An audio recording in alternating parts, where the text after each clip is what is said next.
feel the energy of Currie already. Power, Monarch Road. It's going to be the fastest 4x1Ks I've done in my life, I reckon. The legends continue. Oh yeah.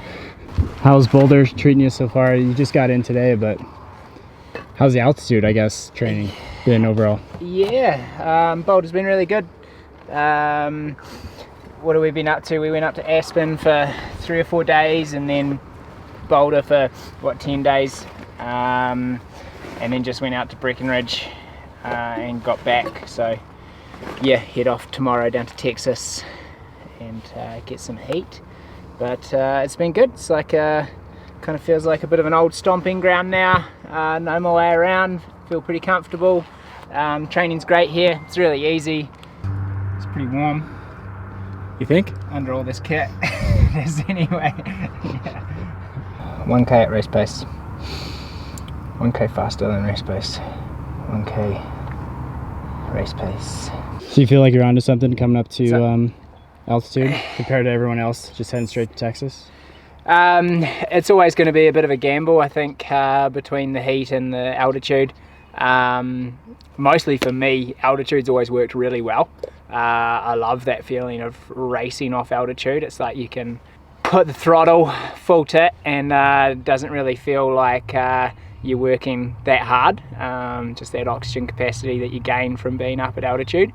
The gamble is going to be the heat at the end of the day. So as long as I hold the throttle back a little bit and pace it well, then yeah, I can tolerate the heat.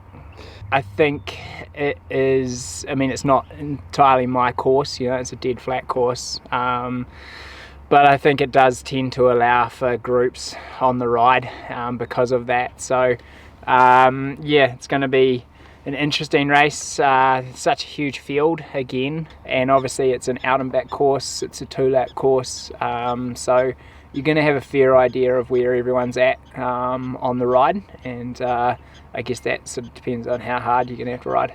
Moving on to the run. Yep. There's a few athletes that'll probably be trailing. Speaking of like Patrick, for example, coming hot on your heels, is that something that you'll have in mind, or do you just kind of focus on yourself in a race like this?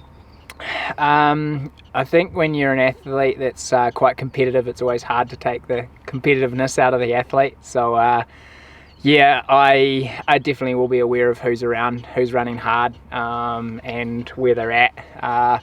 Again, I think for me, this race with the heat is going to have to be a little bit more conservative probably than normal. So yeah, I think that sort of means that you know, if someone's going to be running ridiculously fast, then just going to have to probably let them go. Did you feel the Currie's energy on Monarch Road here? This being an iconic road. You know, that Anzac spirit was running deep out here. Currie's always been a bit of an influence for me early on, and I guess my Ironman career, and obviously I got the pleasure of racing him quite a few times at the start, and yeah, so it's cool to be out here and probably a stretch of road that he made famous. Feel the pain of a 5-minute lap and think, I'm just going to hold this for 4.5 hours. It's horrendous.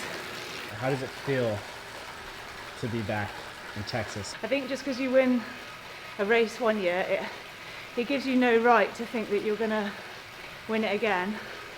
So I don't come into this with any preconceived, like, I should be winning this race.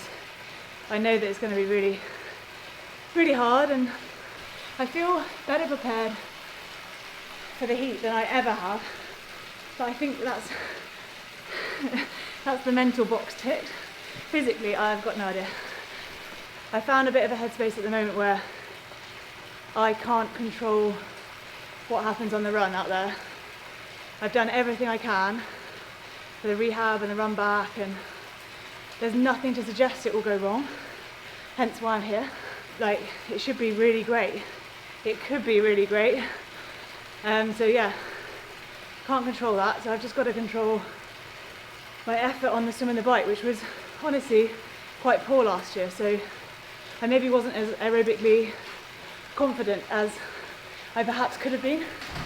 So I think the bike was just a bit naff because I was a bit worried about the length, like the whole Ironman. It was obviously fine, but that's one of my big goals, is just to be really happy, like proud of my commitment to the swim and the bike.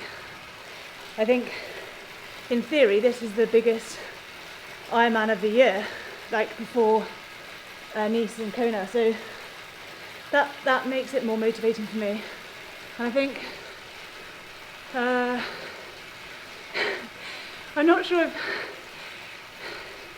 I can answer the every second matter bits now, because 8 hours into a race, I think you really are giving it everything you've got.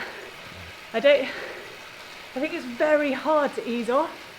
Like, it's just the same level of hardness, you just might get slower. You're still putting in all the effort.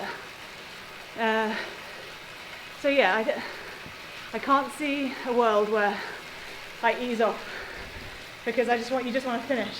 Season debut for this race, and just trying to take it just like I did last year, which is to have fun and do my own race, and we'll see if the winter training was worth it and what I have in store. So you never know, but I think it should be fun. What's on the plan today? Just an easy swim. I got in about 3 hours ago, woke up at 4 this morning and flew here, and so we'll just do a nice little shakeout swim, about 3,000 yards. I don't really know how things are going to shake out, which I think makes it extra exciting. I think that's the whole purpose of the Pro Series, is consolidate the best talent into a couple of races, and that's definitely turning out to be the case in Texas. And so I think it will be hopefully a fun race, and you know, who knows what will happen. Hopefully it'll be a good show for everyone. Do you believe in yourself that you can win this race? You never know what's going to happen. I'm not going to say yes or no to that. I mean, I think that you always do the stuff that you can and put yourself in the best position, and I don't know what everyone else has done. I don't really follow anyone else. I just do my own thing, and so I think I'm in good shape and I'm fit and everything, but you never know. Well, I think one of the coolest things about the Pro Series is that it forces you to be consistent, and it really prioritizes the athletes that can put together good performance after good performance after good performance. And I think that every second counts is super important, because like last year at Texas, I got third by 21 seconds, and you know, I think that the every second is a point is a really good way of making sure that the winner still gets the most points, but also not providing a disproportionate penalty to someone that may have had a phenomenal day but lost out in a sprint finish or something like that. So I'm a big proponent of it, and I also think like it just forces everyone to be better. Even if you're winning, there's incentive to push harder and do even better, because then that means that your competitors are losing by more time and they're losing more points. So I think it elevates the playing field for everyone, and I think it will just create some really interesting racing throughout the year. Welcome to Texas. Is there any lessons you're taking from last year that you're going to bring into this year? Because you had 2 stellar races, obviously 2 wins last year in your sophomore year. This swim is super important. The position you come out of there is huge. And then because this is a flat race, there are packs that form, and it's going to be huge to try to get onto that pack to come off the bike in a really good place. The plan is to go pretty hard in the beginning of the bike and try to catch that early swim group, so that I can hopefully be in that pack and come off the bike in a good spot. You mentioned imposter syndrome. Do you still feel that way? I do.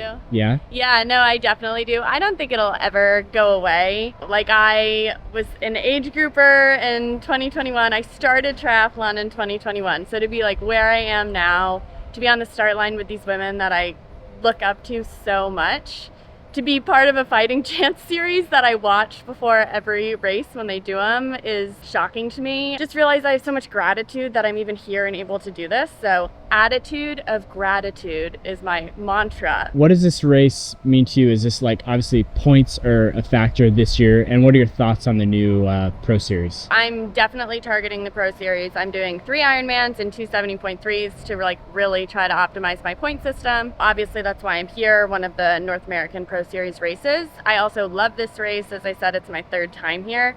And I haven't raced this season, so a bit of a cobweb dust off, see where I am after like a really solid off season of training. This is only my 2nd ever off season as a pro where I'm full-time focused in on triathlon, so hoping to get some good improvements there. What are your thoughts on the field, the strength of field? The field is really strong. Actually, I think a cool fact is that like the top 7 and maybe even deeper from last year's race are all here racing again.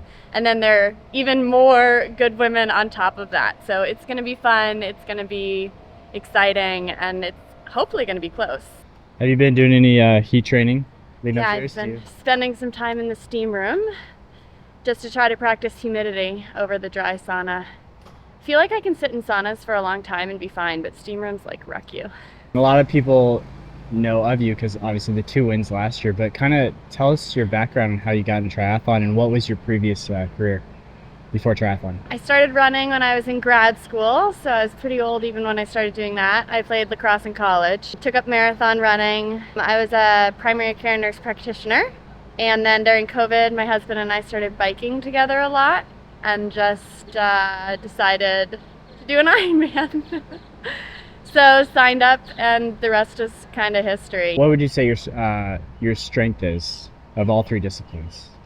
I don't think I have one. I'm gonna be honest. I think I'm like pretty even across all of them, which I like. I have pros and cons to each. I don't even have a favorite, let alone a strength of one. So I like triathlon. I think knowing the course is gonna be a big strength. Understanding that there's a headwind out and a tailwind back, and that speed is more important than power on the bike, giving away all my insight. And then just staying cool on the run is the biggest thing. If you need to slow down to get an extra cup of water during the run, do it, because it'll save you in the long run. But I don't know. I'm just gonna go out and swim, bike, run.